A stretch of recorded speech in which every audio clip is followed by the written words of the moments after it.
উজানের ঢল ও বৃষ্টি না থাকায় লালমনিরহাট ও কুড়িগ্রামে বন্যা পরিস্থিতির কিছুটা উন্নতি হয়েছে। সকালে লালমনিরহাটে তিস্তার পানি ডালিয়া পয়েন্টে বিপদসীমার 17 সেন্টিমিটার নিচ দিয়ে প্রবাহিত হয় বলে জানিয়েছে পানি উন্নয়ন বোর্ড।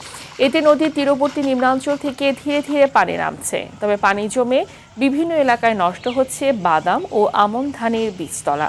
এতে দুশ্চিন্তায় রয়েছেন কৃষকরা। কুড়িগ্রামেও কমেছে সবকটি নদ নদীর পানি। সকালে দুধকুমার নদীর পানি কমে বিপদসীমার 24 সেন্টিমিটার নিচ দিয়ে প্রবাহিত হয়, তবে নিচু এলাকার জমিতে এখনো পানি রয়েছে।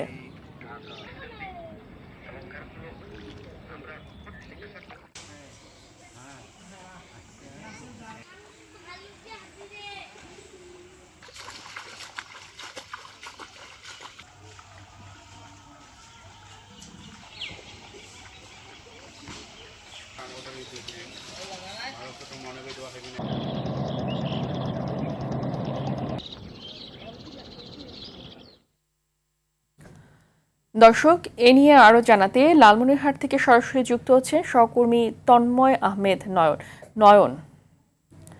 যেসব চর ও নিম্নাঞ্চল বন্যার পানিতে তলিয়ে গিয়েছিল সেখানকার বাসিন্দারা এখন কেমন আছে জানাবেন। ফাহমিদা, আমি যে জায়গাটিতে দাঁড়িয়েছি এটি হচ্ছে লালমনিরহাটের আদিতমারি উপজেলার মহিষখোঁচা ইউনিয়ন। বন্যা হলে এই ইউনিয়নটি সবচেয়ে বেশি ক্ষতিগ্রস্ত হয়।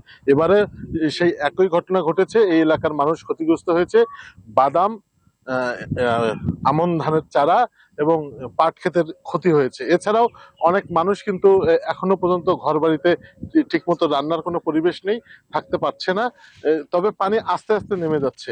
আজ দুপুর 12টায় বিপদসীমার 21 সেন্টিমিটার নিচে, দুপুর 3টায় 24 সেন্টিমিটার নিচে এবং সর্বশেষ 25 সেন্টিমিটার নিচ দিয়ে, বিপদসীমার নিচ দিয়ে কিন্তু পানি যাচ্ছে, নিচ দিয়ে প্রবাহিত হচ্ছে। তো এই বিপদগ্রস্ত মানুষদের পাশে কিন্তু স্থানীয় সংসদ সদস্যরা দাঁড়াচ্ছেন। আজকে কিছুক্ষণ আগেই কিন্তু এই মহিষখোঁচা ইউনিয়নে এই আসনে স্থানীয় এমপি রুকনউদ্দিন বাবুল ত্রাণ বিতরণ করেছেন। আগামীকালকে আমাদের ত্রাণমন্ত্রী অধ্যক্ষ আসাদুল হাবিব দুলু বন্যা দুর্গত এলাকায় ত্রাণ বিতরণ করবেন।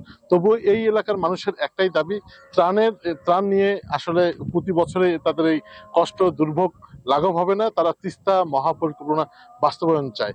দ্রুত তিস্তা মহাপরিকল্পনা বাস্তবায়ন হবে এমনটাই প্রত্যাশা করছেন তিস্তার চরাঞ্চলের মানুষ। লালমনিরহাটের বন্যার সর্বশেষ পরিস্থিতি এটাই। ফাহমিদা, ধন্যবাদ আপনাকে।